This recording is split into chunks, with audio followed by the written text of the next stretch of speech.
Shalom, bienvenue à tous, vous êtes sur la chaîne Aminora, je suis votre serviteur, le frère Samuel Siloué.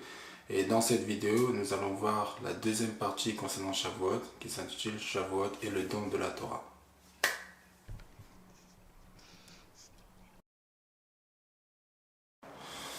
Alors voilà, donc dans cette partie 2, nous allons voir donc Shavuot et le don de la Torah. Quel lien y a-t-il entre le don de la Torah et cette fête de l'Éternel qui est la fête de Shavuot? Alors, comme je vous l'ai dit précédemment, le Seigneur en fait a marqué son plan dans des temps bien précis. Le Seigneur en fait est comme un sage architecte pour comprendre en fait les procédés en fait de la pensée biblique. Il est comme en fait un architecte qui a un plan d'exécution. Donc il a déjà tout le plan d'exécution, mais il fait intervenir les différents corps de métier pour l'aménagement en fait de ce plan à des moments bien précis. Donc il va faire venir le terrassier pour poser en fait les fondations, puis ensuite il va faire venir en fait les techniciens pour la dalle, puis ensuite le plaquiste pour l'élévation en fait des murs et le placo, ensuite les différents corps de métier, donc le plombier, l'électricité, et enfin le couvreur en fait à la fin.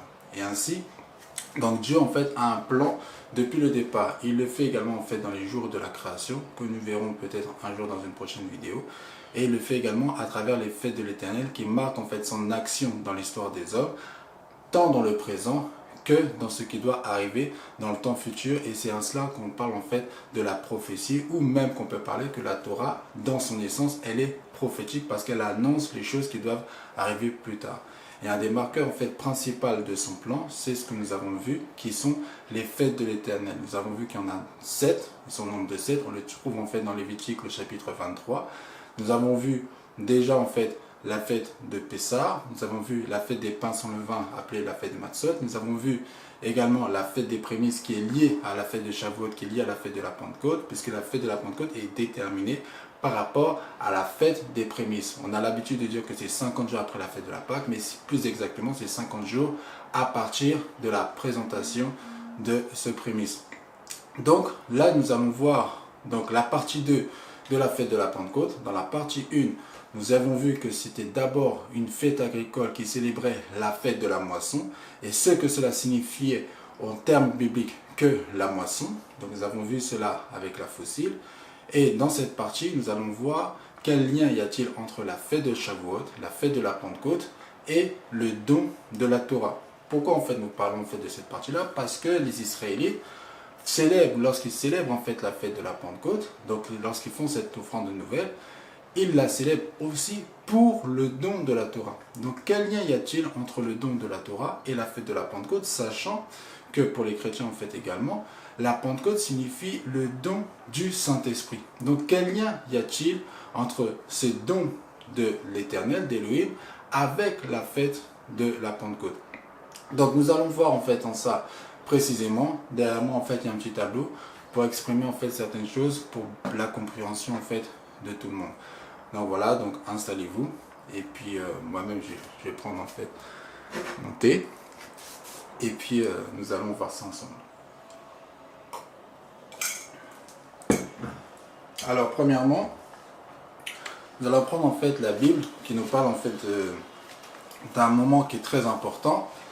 C'est Exode en fait le chapitre 19. Dans Exode en fait le chapitre 19, nous lisons ceci.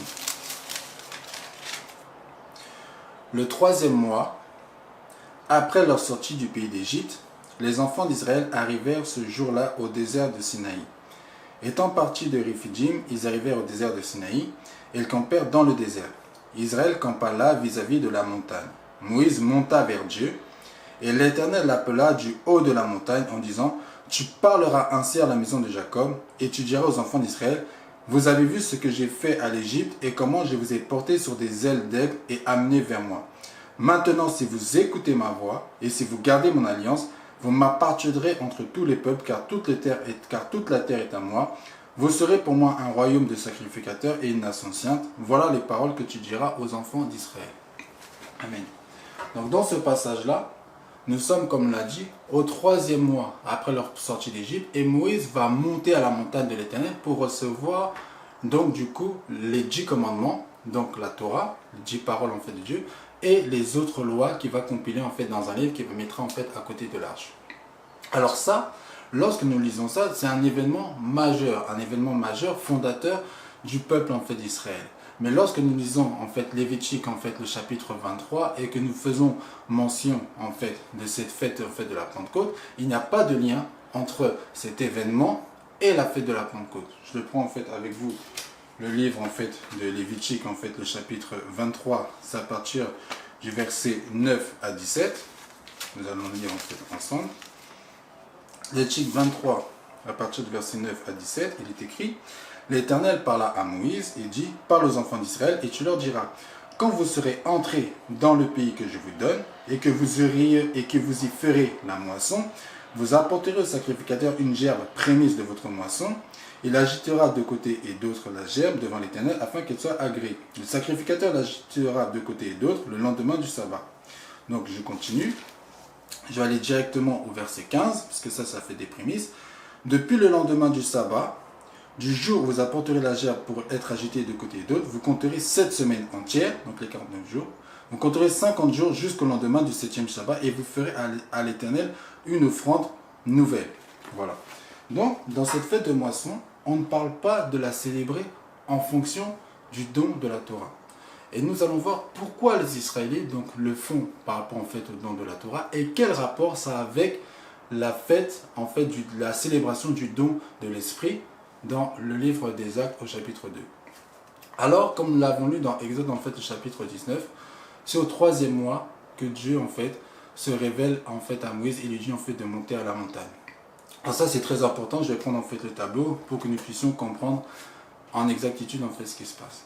Alors, ce qui se passe, c'est que Dieu en fait a dit à Israël, lorsque vous rentrez dans la terre promise, le jour en fait où vous entrez en fait dans la terre promise, donc c'est à partir de ce moment-là où donc vous allez offrir en fait, donc du coup, la fête des prémices et que la fête de la moisson sera donc déterminée à partir de ce moment-là. C'est-à-dire que pendant toute la traversée du désert, ils ne pouvaient pas fêter la fête de la moisson ni la fête des prémices, puisque ce sont des fêtes qui se fêtent lorsqu'on rentre en terre promise. D'accord? Et donc la fête de la moisson n'est pas déterminée, ne peut pas être déterminée en fait à ce moment-là, puisqu'il faut attendre d'entrer dans la terre promise. La seule chose qu'on sait, c'est que Dieu s'est révélé à Moïse dans le 3e mois. D'accord? Alors, venez avec moi en fait le tableau, et nous allons faire une petite chose. Alors, je vais mettre le 1er mois,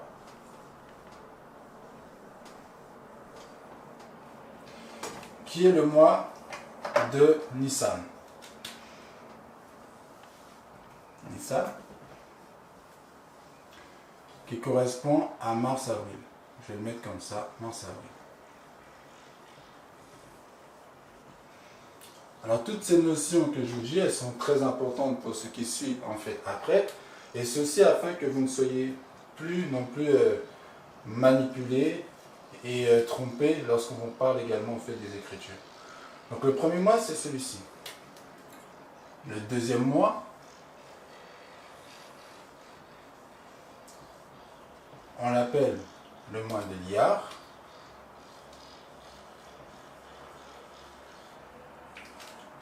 Qui correspond donc à mai.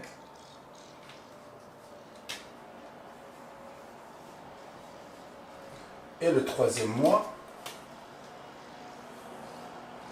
donc le mois où l'Éternel, Elohim, appelle Moïse et lui dit de monter sur la montagne. Nous sommes dans Exode 19 que nous avons lu, et le chapitre d'après, Exode 20, ça va être justement les 10 paroles qui vont être énoncées en fait à Moïse depuis le haut de la montagne. Donc, nous sommes dans le mois qu'on appelle le mois de Sivan. Ok? Et le mois de la Pentecôte, donc, est attribué à peu près au 5-6 Sivan. Le 5, le 6 de ce mois-ci. Aujourd'hui, il est fêté à peu près à cette période-là. Ok. Regardez bien le procédé parce qu'il est très important pour le don de l'esprit. Alors, le premier jour en fait de ce mois, donc dans ce mois il y a 30 jours, donc il y a le 1er et il y a le 30.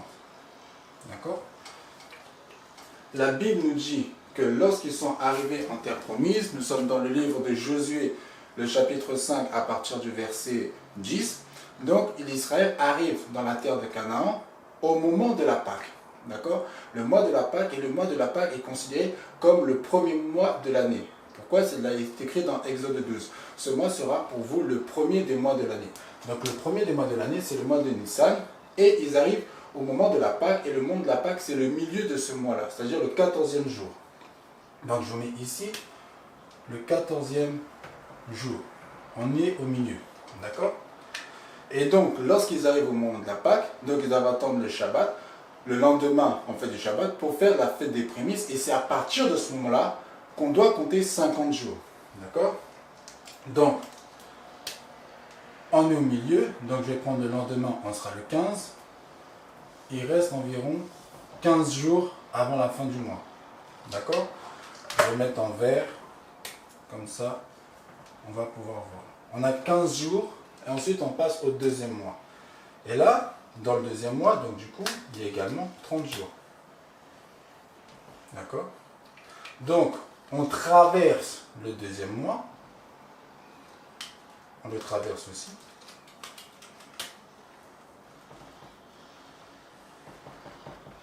Et donc, on est déjà à 45 jours. Parce que 30, les 30 jours plus les 15 jours à partir du lendemain de Pessah. Donc, on est déjà en fait à 45 jours. Et donc, nous arrivons dans le troisième mois. Et donc, au bout de 5 jours, à peu près, nous arrivons donc au 5 Sivan. Et donc, c'est ce qui va correspondre à peu près le 5-6 Sivan à la fête de la Pentecôte. D'accord? Je vais mettre la Pentecôte. La Pentecôte. Ok? Je fais des tables de loi. Comme ça. Pourquoi?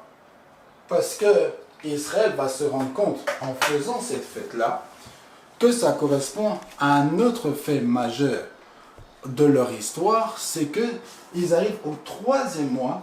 Au troisième mois, donc ils font cette fête agricole, mais ils se rendent compte par rapport à Exode 19 que c'est aussi au troisième mois qu'ils ont reçu le don en fait de la Torah, qu'ils ont reçu en fait les 10 commandements, d'accord? La loi de l'Éternel.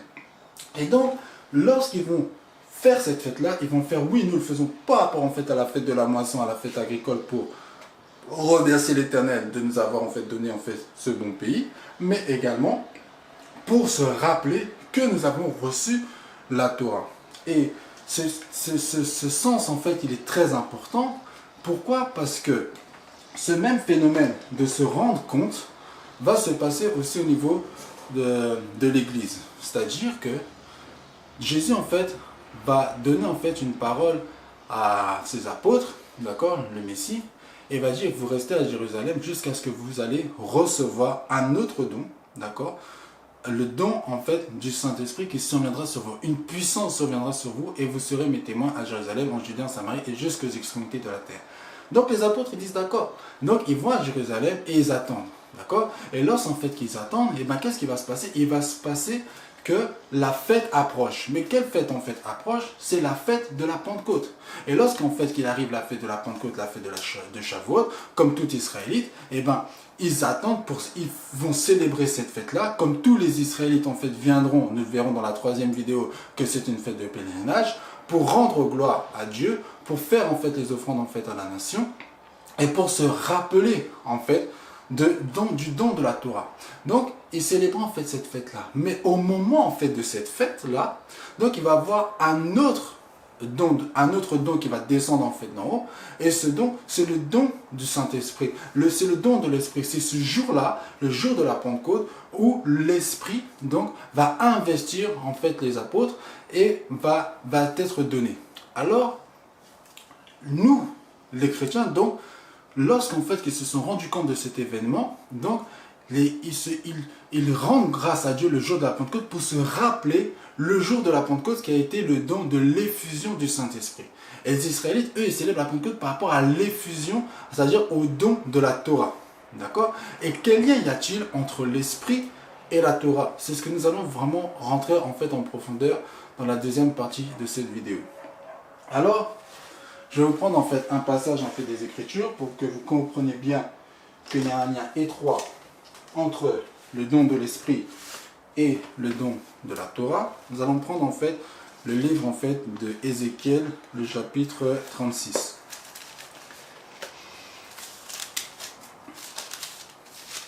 Ézéchiel en fait le chapitre 36, qui va nous dire quel est le sens en fait de recevoir l'esprit. Ézéchiel chapitre 36, je prends à partir du verset 25. Il est écrit: je répandrai sur vous une eau pure et vous serez purifiés. Je vous purifierai de toutes vos souillures, de toutes vos idoles. Je vous donnerai un cœur nouveau, ce qui est fait le Saint-Esprit. Je jeterai de votre corps le cœur de pierre et je vous donnerai un cœur de chair. Je mettrai mon esprit en vous et je ferai que vous suiviez mes ordonnances et que vous observiez et pratiquiez mes lois. Donc le Saint-Esprit, voilà qu'est-ce qu'il est censé faire. Il est censé changer en fait le cœur de l'homme, donner en fait un esprit nouveau, et le Saint-Esprit est censé nous faire appliquer les lois de Dieu, nous faire appliquer en fait la Torah de l'Éternel. Je vais prendre en fait un autre passage qui est dans Jérémie, le chapitre 31. Jérémie, le chapitre 31, et je vais prendre à partir du verset 31. Et c'est très important ce passage-là par rapport à ce qui va suivre dans le détail. Voici les jours viennent, dit l'Éternel, où je ferai avec la maison d'Israël et la maison de Juda une alliance nouvelle. Non comme l'alliance que j'ai traitée avec leur père, ça retenez ça très bien, ça c'est très important par rapport en fait à ce qui va suivre. Une alliance nouvelle, d'accord? Non comme l'alliance que j'ai traitée avec leur père le jour où je les saisis par la main pour les faire sortir du pays d'Égypte, alliance qu'ils ont violée, d'accord? Quoique je fusse leur maître, dit l'Éternel, voici mon alliance que je ferai avec la maison d'Israël. Ok?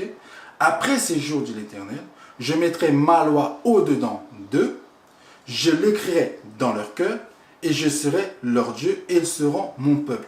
Celui-ci n'enseignera plus son prochain, ni celui-là son frère, en disant, connaissez l'Éternel, car tous me connaîtront. C'est très important. Depuis le plus petit jusqu'au plus grand, dit l'Éternel. Car je pardonnerai leurs iniquités, et je ne me souviendrai plus de leurs péchés. Amen. Donc, il y a un lien entre le Saint-Esprit, le don du Saint-Esprit et le don de la Torah, parce que le don du Saint-Esprit vient inscrire en fait la loi de l'Éternel dans le cœur, et le don de la Torah l'avait écrit en fait dans les tables de pierre pour le peuple d'Israël. D'accord? La première n'a pas tenu parce qu'ils ont violé l'alliance, et la deuxième est censée être une alliance nouvelle, une alliance éternelle. Ok? Alors maintenant, on va retourner au tableau et comprendre quel est le processus de pensée de l'Éternel pour nous amener en fait à cela. Je prends un dernier passage. Paul en fait il disait que si je ne vous parlais pas en fait par connaissance, par révélation ou par doctrine, je vous serais d'aucune utilité. Et cette partie-là, eh ben, elle concerne, pour que ça soit le plus évident et le plus explicite possible, on va parler en fait par un type de langage qui s'appelle en fait la révélation. Alors, je vais prendre ce passage-là quand même. 1 Corinthiens en fait, chapitre 14. Paul le dit lui-même. Et maintenant, frères, de quelle utilité vous serais-je si je venais à vous parlant en langue, et si je ne vous parlais pas par révélation, ou par connaissance, ou par prophétie, ou par doctrine?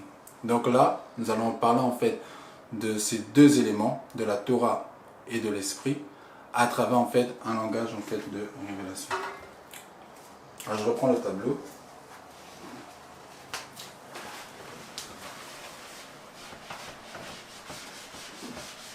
Et on va retourner au commencement. Quand je dis qu'on retourne en fait au commencement,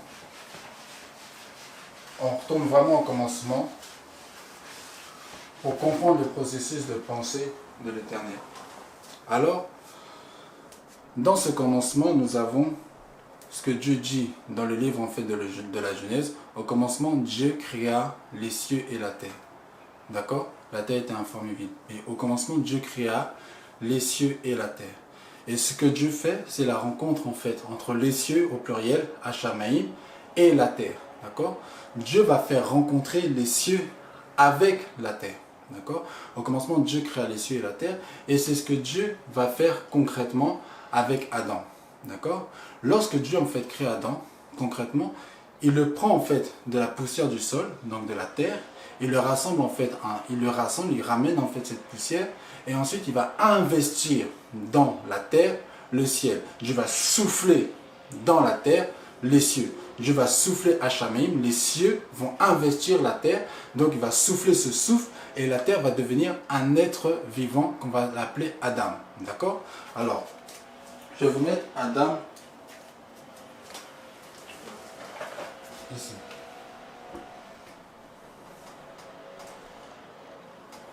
Adam. Adam, c'est 3 lettres. D'accord?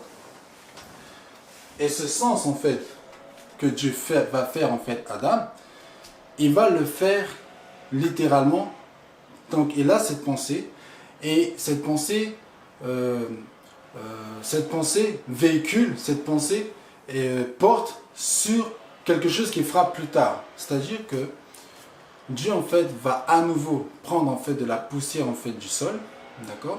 Et cette poussière du sol, c'est Israël. Il va rassembler en fait Israël de la poussière du sol, ça veut dire de l'Égypte. Il va le ramener en fait dans un seul lieu. Et lorsqu'il va le ramener en fait dans un seul lieu, il va souffler dans cette terre-là. Et je le souffle en fait de lui en fait dans cette terre-là. C'est-à-dire que les cieux vont habiter en fait cette terre. Et le don en fait, le souffle en fait de Dieu qui vient habiter en fait cette terre-là, c'est la Torah, c'est les 10 paroles, ce sont les 10 commandements et la loi de Moïse. Et par en fait cette loi, donc Israël va devenir un être vivant, comme Adam est devenu un être vivant par le souffle d'Élohim, c'est-à-dire par la rencontre des cieux qui viennent rencontrer la terre. Donc ce qui se passe en fait au mont Sinaï, c'est les cieux qui s'ouvrent, littéralement Moïse va voir le ciel s'ouvrir, Israël va voir littéralement le ciel s'ouvrir, et les cieux qui vont venir investir la terre. C'est ce qui s'est passé en fait dans Adam. Et lorsque les cieux viennent investir la terre, donc il devient un être vivant. Et comment en fait, c'est quoi l'élément des cieux qui vient investir la terre? C'est la Torah. D'accord? Donc, ce qui fait que Adam donc, devient un être vivant habité par la pensée des cieux, c'est-à-dire le souffle d'Élohim qui est en lui. Et le souffle en fait d'Élohim qui est en lui, donc le fait devenir le représentant en fait de Dieu sur la terre et lui donne en fait la capacité de définir les choses, de décider, de définir en fait les choses. Et c'est ce qui va se passer lorsque Dieu va lui donner de dominer en fait sur la terre, sur les animaux et effectivement en fait de donner en fait les noms aux animaux. Et Israël également, à travers en fait la Torah, donc sera le prince de Dieu sur la terre. Il sera en fait comme en fait le représentant, l'Adam de Dieu sur la terre au milieu des animaux. C'est pour ça que Dieu parle des nations comme des animaux. On le voit en fait encore dans l'exemple en fait de l'arche de Noé ou encore dans acte 9, 10 lorsque Pierre en fait a la vision en fait des nappes. Donc les nations sont représentées également en fait à travers en fait des animaux. Nous le voyons aussi dans les prophéties en fait et dans les visions de Daniel, de Joseph, etc. Donc voilà, donc Israël, donc à travers la Torah, comme le dit Paul, ils ont la règle en fait de la science et de la vérité. Ils ont le loisir en fait de définir et de connaître en fait les choses. Et la Torah donc renferme en fait un secret, renferme en fait quelque chose de précieux en fait à l'intérieur en fait d'elle-même, comme dans Adam que nous allons voir, renferme en fait quelque chose de secret, quelque chose en fait d'intérieur, de très important, et c'est ce que nous allons voir en fait ensemble et comprendre en fait pourquoi les Israélites également ils cherchent en fait à sonder profondément en fait la Torah. C'est pour trouver en fait le secret. Pourquoi? Parce que lorsque Adam il définit en fait les animaux, il exerce en fait son autorité par le souffle en fait d'Élohim, alors il se rend compte qu'il lui manque quelque chose. Il va se rendre compte qu'il est seul. Pourquoi il est écrit, il n'est pas bon que l'homme soit seul, je le ferai une aide semblable à lui. Et nous savons que Dieu va sortir cette aide semblable à lui de l'intérieur d'Adam. D'accord? Il va le circoncire littéralement, il va lui ouvrir sur le côté et va sortir quelque chose en fait de lui que nous allons voir en fait au tableau. Et c'est la même chose en fait concernant en fait Israël va connaître également en fait cette circoncision et la Torah également parce que la Torah renferme quelque chose de très précieux en fait en elle et cette chose qui est très précieuse en fait c'est la vie éternelle.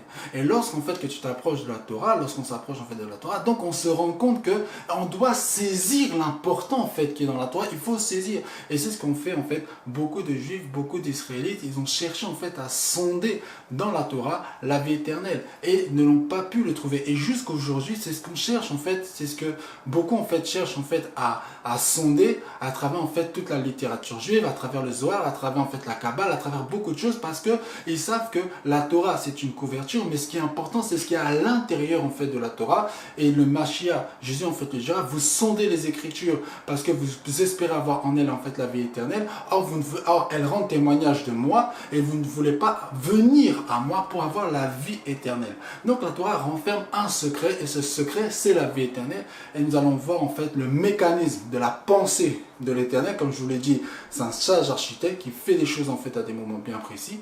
Comment en fait il opère le dévoilement de la Torah, comment il opère le dévoilement en fait d'Adam, comment il opère le dévoilement en fait d'Israël. Alors suivez-moi en fait au tableau. Donc j'espère que vous aimez la profondeur des Écritures. Enfin, je pense que si vous êtes sur cette chaîne, c'est que vous aimez en fait la profondeur et qu'on va pouvoir en fait y aller et rentrer en fait un petit peu à décortiquer tout ça. Alors, Adam, c'est 3 lettres. Aleph, Dalet et Mem. Ok? Regardez bien. Dans Adam, il y a 2 sections. Il y a celle-ci, le Aleph, d'accord? Et le Aleph signifie le bœuf ou le veau. D'accord? Le bœuf ou le veau, c'est l'image en fait du serviteur. D'accord? Et c'est aussi Elohim. Le premier d'entre toutes choses et le mot qu'on ne peut pas prononcer. Donc c'est Elohim, d'accord?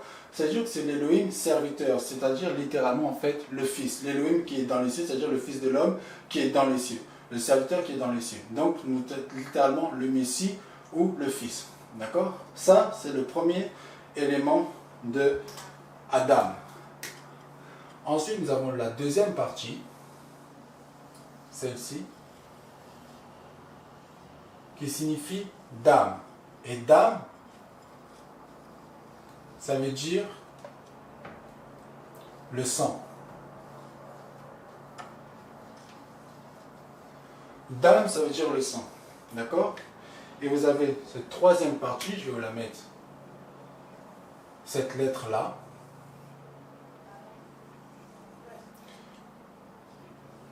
qui signifie le même, les eaux, l'eau. D'accord?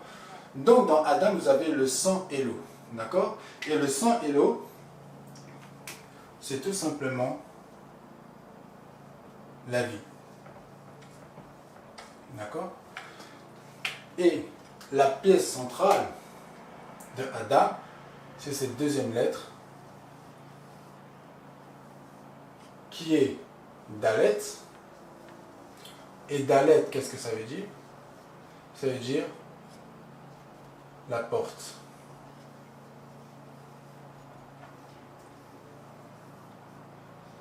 Dalet, c'est la porte. Ça veut dire dans Adam, c'est quoi? C'est l'Adam, c'est qui veut dire terre, mais c'est aussi la porte, d'accord, par lequel doit s'écouler l'eau et le sang. Et l'eau et le sang, c'est la vie. C'est-à-dire dans Adam, il y a la vie. Et pour que la vie sorte, donc il faut ouvrir cette porte. Et lorsqu'on ouvre cette porte, il y a l'eau et le sang qui jaillissent, ça veut dire littéralement en fait la vie. Et c'est ce que Dieu, c'est ce que l'Éternel en fait, il va faire avec Adam. Littéralement, lorsque Adam en fait, il dira que l'homme, il n'est pas bon que l'homme soit seul, il va ouvrir la porte, il va ouvrir le côté d'Adam pour faire sortir la vie. Parce que lorsqu'il fait sortir la femme, donc Ève, d'accord, Ava, Ève, ça signifie la vie. Littéralement, ça signifie la vie. Il va l'appeler Isha, qui veut dire sortir de, donc la femme, et ensuite il va la renommer Ève, c'est-à-dire que la vie, ou la vivante, c'est de celle d'où sort la vie.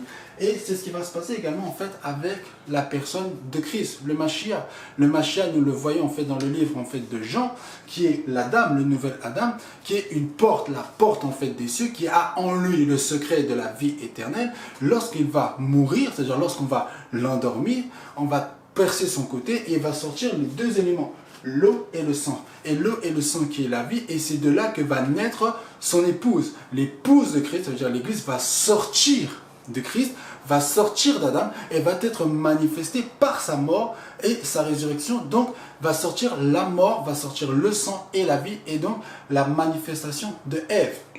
D'accord? Et donc ça, c'est ce que l'Éternel en fait, il pense et il veut manifester. D'accord? Mais avant qu'il le fasse, suivez très bien. Donc, lorsqu'il dit que Adam, il n'est pas bon qu'Adam soit seul, d'accord? C'est-à-dire qu'il a investi Adam, il a pris de la poussière du sol, il a soufflé dans son être, il a fait rencontrer le ciel et la terre sur le sol, d'accord? Et il a fait devenir en fait un être vivant. Il va dire qu'il n'est pas bon que l'homme soit seul. Et lorsqu'il dit qu'il n'est pas bon que l'homme soit seul, qu'est-ce qu'il va faire? Il va l'endormir, d'accord? Et quand je dis Adam, vous comprenez que derrière Adam, il y a Israël. Pourquoi? Parce que je dis que Israël est également le même qu'Adam, c'est-à-dire qu'il va rassembler la poussière du sol, donc il va rassembler les fils d'Israël de la poussière d'Égypte pour le rassembler en un seul lieu, le désert, et va insuffler en lui le souffle d'en haut qui est la Torah, et va lui donner en fait à être vivant. Et lorsqu'il va être vivant, mais Adam, Israël en fait sera seul. Et donc de la même manière qu'il va amener Adam à être endormi, il va amener Israël également dans un sommeil. Sauf que le sommeil d'Adam s'appelle le sommeil, et le sommeil en fait d'Israël s'appelle l'endurcissement d'Israël. Et nous le voyons également en fait dans des passages où Romains 11 en fait le dira clairement que c'est Dieu qui a mis en fait Israël dans un esprit d'assoupissement ou dans un esprit de sommeil ou dans un voile. Et cet endurcissement, c'est à travers cet endurcissement, c'est à travers que Adam dort que Dieu peut opérer la circoncision d'Israël, peut opérer la circoncision d'Adam pour faire sortir d'Adam le secret d'Adam, c'est-à-dire en fait Ève qui est la vie, qui est son vis-à-vis, qui est sa chair et ses os. Et comme il va sortir en fait d'Israël, son vis-à-vis qui va être en fait l'Église ou les nations, et qui va sortir en fait de la Torah, son vis-à-vis qui est l'Évangile. D'accord? Donc c'est ce que Dieu doit faire. Et pendant que tout cela se passe pendant que Adam est en train de dormir. Donc il faut qu'Israël dorme. Il faut qu'Israël rentre dans l'endurcissement, parce que tant qu'il n'est pas dans l'endurcissement, tant qu'il n'est pas en train de dormir, Dieu ne peut pas faire l'opération. Parce qu'on ne peut pas sonder le secret de la Torah, on ne peut pas sonder le sens, le secret de Dieu. Pourquoi? Parce que Paul en fait le dira, tout le secret de la connaissance et de la sagesse en fait se trouve en Christ. Donc on ne peut pas en fait sonder cela, si ce n'est que le Père lui-même qui opère en fait cela. C'est pour ça que même dans l'histoire de la circoncision, c'est le Père qui est censé circoncire le Fils. Donc c'est ce que en fait Dieu va faire extraire donc de Adam la vie. Alors, comment cela en fait s'opère en fait avec Jésus? Alors écoutez bien. Quand Adam, donc du coup, qui lui est fait de la terre, de la poussière du sol, et que Dieu, donc du coup, sort en fait de lui son côté, et avec son côté, il va former un autre corps, c'est-à-dire qu'il va falloir qu'il souffle à nouveau dans cet autre corps pour le rendre vivant. D'accord? Donc quand Israël a été formé en fait par Dieu, il l'emmène en fait dans l'endormissement, donc il dort, d'accord? Pendant qu'il dort, Dieu prend le substrat d'Adam, le substrat d'Israël, qui est une partie de son être, qui est le Messie. Il le sort d'Israël, donc le Messie sort d'Israël, il le sort, d'où le salut vient des Juifs, il le sort littéralement en fait d'Israël, et à partir de ce substrat-là, il va former un autre corps. D'accord? Et pour qu'il forme un autre corps, il faut qu'il souffle à nouveau. Et lorsque cela va se faire, c'est quand le Messie va sortir et qu'il va souffler sur eux et qu'ils vont recevoir le don du Saint-Esprit. Lorsqu'ils vont recevoir le don du Saint-Esprit, donc ils vont devenir un autre corps, ou entre guillemets une autre communauté. Non pas qu'ils sont deux communautés, parce qu'à la base ils sont un seul. D'accord? Quand Dieu a fait Adam et Ève, les deux il les appela du nom d'homme. Mais il les a séparés pour qu'ils se rejoignent en fait à nouveau. Et c'est ça le sens en fait de l'évangile. Donc quand en fait Dieu en fait il prend le substrat d'Adam, le substrat d'Israël qui est le Messie, Adam lui vient de la terre. D'accord? Mais le deuxième corps, lui, il a un substrat qui vient du ciel, parce que le Messie, lui, vient du ciel. Donc il y a un corps qui est formé en fait à base de la terre, et un autre corps qui est formé à la base en fait du ciel. Et lorsqu'en fait que le Messie, lui, qui vient du ciel, il y a ce substrat en fait qui est fait pour former en fait un autre corps, donc il reçoit également un souffle. Dieu va souffler à travers en fait ce corps, c'est-à-dire que quand il prend le Messie, il prend les 12 apôtres, d'accord? Donc le substrat d'Israël, et ensuite il va ramener en fait des nations, il va souffler sur eux, comme ce s'est passé en fait au mont Sinaï, mais là ça va se passer en fait dans la chambre haute, et là il va souffler en fait en eux un esprit nouveau, le don du Saint-Esprit. Eux ils ont reçu la Torah, ce deuxième corps reçoit le Saint-Esprit. Pourquoi?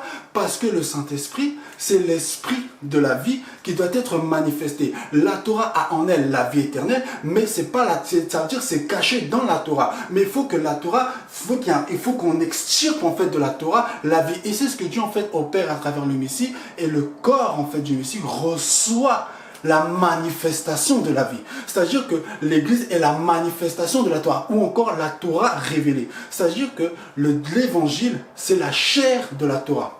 Et ça, je vais vous l'expliquer brièvement en fait au tableau. J'espère que vous suivez et que vous comprenez.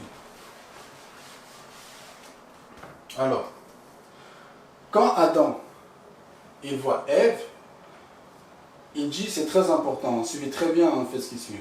Quand Adam il voit Ève, il dit, voici cette fois celle qui est os de mes os et chair de ma chair, on l'appellera femme. Ok? C'est-à-dire qu'il comprend que c'est pas un animal, mais il dit que c'est un autre comme moi. Elle n'est pas pareille que moi, mais elle est comme moi, et là la révélation qu'elle sort de moi. D'accord? Et il dit, voici celle qui est la chair de ma chair, l'os de mes os, celle qui me correspond. Mais c'est un autre être qui est complètement en fait différent. Et lui, il comprend qu'elle a la capacité de donner la vie. Donc il l'appelle femme. Ce que lui en fait ne peut pas. Tant qu'Adam il reste seul, il est stérile. Il ne peut pas porter du fruit. Christ en fait lui-même en fait il a dit, en fait, le grain tombé à terre, s'il ne meurt, il reste seul. Mais s'il meurt, il porte beaucoup de fruits. Alors écoutez bien. Donc Adam, lorsqu'il voit, il dit, donc, voici cette fois celle qui est chair de ma chair et os de mes os. Et la chair, ça s'écrit ainsi. Bachar. D'accord? La chair, donc la racine en fait de chair, c'est se dit Bachar. D'accord? Et comment on dit évangile en hébreu ou l'annonce? On l'écrit ainsi. Bachar ou Bessora, qui est la même typologie. D'accord? Ça veut dire quoi? Ça veut dire que de la même manière que Ève est la chair de Adam, l'évangile est l'âme de la Torah. C'est-à-dire que l'évangile est la vie de la Torah. Le but en fait de la Torah, c'est l'évangile. Comme le but en fait d'Adam, c'est-à-dire le secret en fait d'Adam, c'est Ève. Et parce que lorsque les deux se rencontrent en fait à nouveau, ils peuvent créer un être nouveau. Ils sont à nouveau complets, ils sont à nouveau ensemble, un seul être et une seule entité. Et ça en fait, il faut que vous compreniez les processus de pensée de l'Éternel. Je vais vous donner en fait,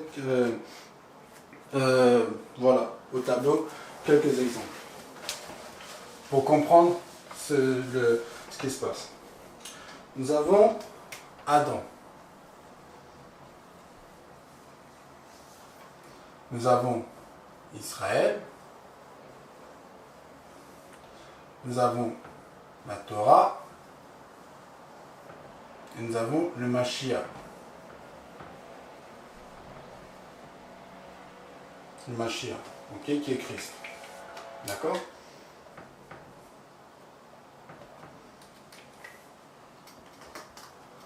Adam va connaître une chute ou un endormissement, un sommeil. D'accord? Dieu va le faire dormir. Ok? Et Adam donc va connaître une circoncision. D'accord? C'est-à-dire va prendre en fait un substrat pour révéler quelque chose. Israël également va connaître un endurcissement, un assouplissement, d'accord? On le trouve en fait, nous allons voir en fait dans Ésaïe le chapitre 29 par exemple, ou Ésaïe 28 verset 11. La Torah également, la Torah qui est liée en fait à l'alliance, d'accord? Nous allons voir, nous l'avons lu tout à l'heure, que en fait ils ont violé l'alliance, donc l'alliance va tomber, d'accord? Et le Mashiach également va connaître aussi un endormissement, d'accord, lorsqu'il va mourir. D'accord? Okay. Chaque substrat que nous voyons ici, chaque chute, dans le sens, pas du péché, mais c'est-à-dire de tomber, d'endormissement, d'ensevelissement, plus exactement, voilà, d'ensevelissement, est fait pour révéler la vérité qui se cache dans chaque chose. D'accord? Dans Adam, il s'agit de Ève, qui est la vie d'Adam. D'accord? Dans Israël, cache en lui les nations. Et nous voyons cela, notamment avec la prophétie en fait d'Éphraïm, mais nous le voyons plus exactement lorsque nous voyons toutes les nations venir en fait par le Messie à travers en fait les actes en fait des apôtres, c'est-à-dire vous serez mes témoins en Samarie, en Judée, en Samarie et jusqu'aux extrémités en fait de la terre, et nous voyons qu'une foule de nations qui acceptent le Messie et qui sont appelés du nom d'Israël. Ça c'est très important parce qu'ils sont appelés du nom d'Israël et nous allons voir en fait pourquoi. Si Dieu veut en fait on continuera dessus. Et la Torah dans le sens également de l'alliance. Mais ici, nous l'avons vu en fait dans Jérémie 31 tout à l'heure, d'accord, doit tomber pour révéler la nouvelle alliance. La nouvelle alliance ou ce qu'on appelle l'évangile. Par l'évangile. D'accord? C'est-à-dire la nouvelle alliance est déjà dans la Torah et il faut qu'elle soit révélée. D'accord? Mais pour qu'elle soit révélée, il faut qu'il y en ait un qui dorme. Donc il faut que la Torah elle dorme. Et le Mashiach est fait pour révéler l'Église. Si le Mashiach ne meurt pas, il n'y a pas d'Église. Okay? Donc, ça, ce sont des pensées que Dieu veut. Pour révéler, il faut qu'il y en ait un qui dorme. Il le fait dormir pour sortir de lui le secret. C'est ça pour ça que Dieu après va édicter des lois par rapport à la circoncision, par rapport à tout ça. C'est pour révéler ces mystères-là. Et lorsqu'en fait, qu'il révèle, lorsqu'il y a la révélation en fait de Ève, d'accord, l'histoire ne s'arrête pas là. L'histoire ne s'arrête pas là. Écoutez très bien, d'accord. Lorsque Dieu en fait amène en fait Ève, lorsqu'il révèle Ève, il va avoir en fait un mouvement. Et le mouvement, ce n'est pas Adam qui va vers Ève, c'est Ève qui va vers Adam. C'est-à-dire en fait que le Saint-Esprit, l'Esprit, c'est-à-dire Elohim, va souffler, c'est-à-dire en fait dans Ève et l'emmener vers Adam. De la même manière que c'est l'Église qui va à la rencontre du Seigneur, de la même manière en fait que c'est ce qui se passe en fait aujourd'hui, c'est-à-dire que les nations qui ont reçu en fait le Mashiach vont vers Israël. Parce que c'est un sens en fait de retour. Et ce sens en fait de retour, comme le Fils lui-même retourne vers le Père, comme l'Église retourne en fait vers le Fils, comme les nations retournent en fait vers Israël, et comme Israël tout entier retourne en fait à l'Éternel, retourne à Dieu. Il y a ce sens en fait de retour. Et pourquoi en fait il y a ce sens de retour comme Ève en fait retourne vers Adam? C'est parce que le retour crée le réveil d'Adam. Je vais vous expliquer ça en quelques mots. Quand Ève, elle est manifestée dans son identité de vie, d'accord, que Adam n'a pas, d'accord, Adam il a la semence mais il ne peut pas la produire, c'est Ève qui produit la vie par rapport à la semence d'Adam, d'accord, c'est l'histoire en fait du salut des nations, le salut vient des Juifs, d'accord.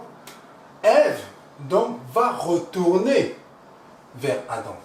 Et lorsque Ève va vers Adam, alors il y a la révélation qui monte dans le cœur d'Adam par le souffle d'Élohim qui est en lui, c'est-à-dire par la Torah.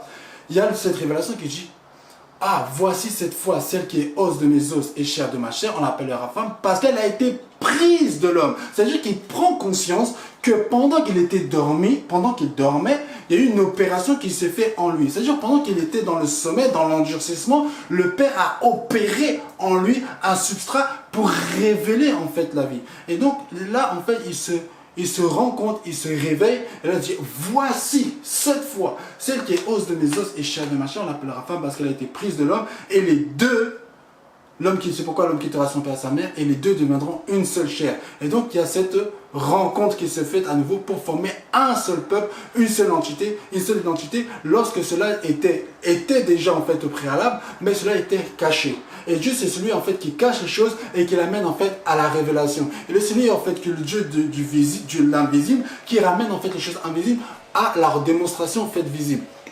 Alors c'est ce qui s'est passé en fait avec Adam et Ève, et ça va être en fait la troisième partie que nous allons voir en fait succinctement. Alors ce que je vous ai en fait démontré en fait à travers les Écritures, c'est pour comprendre que en fait, on ne peut pas être dans l'évangile sans être en fait dans la Torah ou dans les promesses en fait de Dieu. Il y a un lien qui est étroit. On ne peut pas être en fait dans l'église sans être littéralement en fait lié en fait à Israël. Comme Ève en fait est liée en fait vis-à-vis en fait d'Adam. Ce qu'il faut comprendre, c'est comment les deux redeviennent en fait une seule chair. J'aimerais en fait vous expliquer quelque chose de très important. Vous savez, l'histoire en fait biblique, on a en fait des promesses que Dieu en fait à Abraham. D'accord? Si tu es en fait un Ismaël ou Isaac, tu peux être dans la promesse sans être en fait dans la Torah. D'accord? Mais si tu es né en fait à l'époque de Moïse, d'accord? Si tu es né en fait à l'époque de Moïse et dans le juge, etc., ça veut dire que tu es né dans la Torah. Et si tu es né dans la Torah, tu es forcément lié en fait aux promesses. Tu es forcément dans les promesses. Tu peux être dans les promesses sans être en fait dans la Torah, mais tu ne peux pas être dans la Torah sans être en fait dans les promesses. D'accord? C'est comme en fait dans le temple. Le temple, en fait, tu peux être dans le parvis sans être en fait dans le lieu saint. Mais si tu es dans le lieu saint, tu es forcément en fait également en fait dans le parvis parce que c'est lié ensemble. D'accord? Et donc il y a les promesses, il y a la Torah, la première alliance, et il y a la nouvelle alliance. D'accord? L'évangile. Et donc quand tu es dans l'évangile, tu es forcément en fait dans la Torah et tu es forcément dans les promesses qui ont été faites en fait à Abraham. Mais c'est quand la Torah et l'évangile se rencontrent, alors que la promesse en fait d'Abraham, que le salut soit répandu en fait à toutes les nations, se manifeste et que le plan de Dieu se fait et que le relèvement en fait d'Adam s'opère. Ce qu'il faut comprendre, mes amis, c'est que autant la Torah doit pénétrer en fait l'évangile, autant l'évangile doit envahir en fait la Torah. Parce que celui qui donne le sens à la Torah, c'est l'évangile. Sans l'évangile, la Torah en fait elle est morte. Et l'évangile donne la révélation en fait de la Torah. Et c'est pour ça en fait que il y a en fait ce processus en fait à travers en fait le Messie qui ramène en fait à relever la Torah dans son sens profond et originel. Et c'est pour ça en fait que donc voilà, il y a ces éléments, ou encore qu'il dira, je vous donne en fait un commandement nouveau, aimez-vous les uns les autres comme je vous ai aimé, non pas que ce soit un commandement nouveau, puisqu'il en était en fait depuis le commencement. Et c'est pour ça en fait qu'il y a cette explication que Paul en fait il le dit également, cette révélation n'a pas été révélée comme cela a été, comme aux autres générations, comme cela en fait est révélé aux saints apôtres et prophètes que le Seigneur en fait a donné à expliciter ces mystères en fait de l'Éternel. Donc c'est pour ça que nous devons comprendre que on ne peut pas opposer la Torah à l'Évangile, d'accord? Mais l'Évangile explique la Torah. L'Évangile révèle en fait la Torah. L'Évangile et la Torah forment un seul et unique corps, comme Israël et les nations forment un seul et unique corps. Et donc il faut comprendre quelle est la pensée de Dieu depuis le commencement, parce que c'est l'investissement des cieux sur la terre. Et la Torah, comme le dira en fait Exode en fait 19, en fait la Torah existe en fait de toute éternité, et ce sont des principes, des principes qui émanent en fait de Dieu, qui met en fait en exerce en fait sur la terre, d'accord? Et il y a des choses en fait que l'Éternel met en évidence, d'accord, pour révéler ce qui le sera plus tard, comme la première alliance et la nouvelle alliance. Donc, voilà pourquoi aujourd'hui, lorsqu'on célèbre en fait la fête de la Pentecôte, on célèbre également en fait le nom de la Torah et le don de l'Esprit, et le nom de l'Esprit a pour effet dans notre cœur, c'est-à-dire en fait de magnifier les principes éternels en fait de Dieu. Pourquoi? Parce que celui en fait qui est habité en fait de l'esprit est habité par l'esprit de sainteté. La Torah émane des lois de sainteté afin que nous les mettions en pratique, mais l'esprit de sainteté anime la personne en fait dans la sainteté. C'est pour ça que la parole dit qu'on n'enseignera plus en fait à son frère ceci ou cela. Je vais prendre en fait un exemple de très important, un passage très important. Ésaïe en fait le chapitre 29.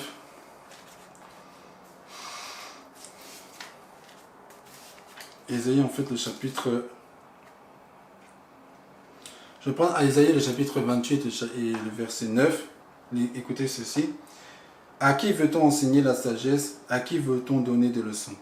Est-ce à des enfants qui viennent d'être sevrés, qui viennent de quitter la mamelle, car c'est précepte sur précepte, règle sur règle, un peu ci, un peu là.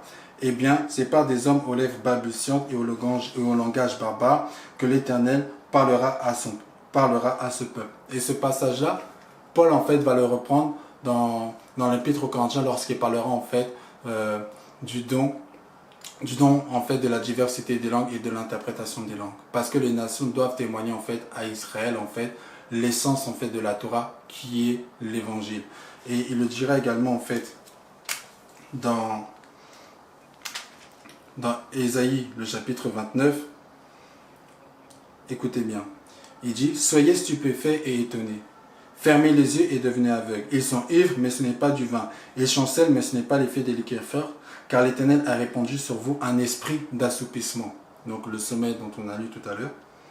Il a fermé vos yeux, les prophètes, il a voilé vos têtes, les voyants. Toute la révélation est pour vous comme les mots d'un livre cacheté, c'est-à-dire la Torah, est pour vous cacheté. D'accord?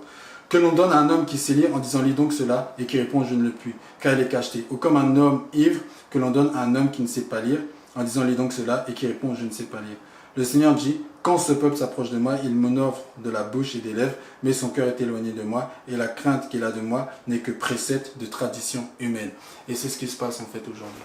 C'est que la Torah renferme en fait en elle l'évangile, et l'évangile renferme en lui l'esprit. Et l'esprit, c'est quoi? C'est l'eau et le sang.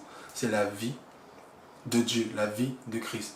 Et tu peux t'approcher en fait à travers en fait les Écritures, à travers la Bible et tout ça, et rentrer seulement en fait dans des traditions humaines sans percer la révélation. Et la révélation, tu ne peux pas la percer parce qu'il faut que Dieu opère la circoncision de la Torah. Et c'est l'auteur de la Torah qui peut le faire. Et la circoncision en fait de la Torah, c'est le fait de sortir l'évangile en fait de la Torah, et c'est le Messie en fait qu'il a manifesté à travers son langage. Et lorsqu'en fait que tu adhères en fait son langage, donc tu rentres dans l'évangile et tu donnes accès à l'esprit qui est la vie éternelle. Ainsi, lorsque tu es dans la vie éternelle, tu es dans le but même de la Torah, afin que ta vie, ton expression de vie soit l'expression parfaite de la Torah, que tu aies conscience ou pas de la Torah. Tu es l'expression de la Torah, afin que ceux qui sont dans la Torah, même en te voyant, même en t'exprimant, disent: mais d'où lui vient cette sagesse? D'où lui vient en fait ces paroles? D'où lui vient cette expression de vie? Parce qu'il dit: je reconnais en moi-même, voici celui qui est chair de ma chair et os de mes os. Parce que lorsque la Torah dit circoncision, l'évangile dit rédemption de l'être. Pourquoi? Lorsque Dieu en fait a dit à Abraham: je te donne en fait cette terre promise, Abraham a dit, il a considéré comme terre étrangère parce qu'il avait en vue une céleste. Comme je dis, il y a une dimension terrestre et une dimension céleste. Et Christ nous a amenés à la dimension céleste. Et l'esprit de vie de Dieu, donc le Saint-Esprit, est lié justement à cette Torah, parce que c'est cette Torah qui donne le là, et c'est l'Esprit qui donne la révélation de cela. Donc voilà, je vous laisse en fait ici. Nous allons voir la troisième partie prochainement, qui sera liée à le Shavuot, et partie 3, le pèlerinage, et qui sera liée en fait à l'enlèvement. Que le Seigneur vous bénisse. À bientôt.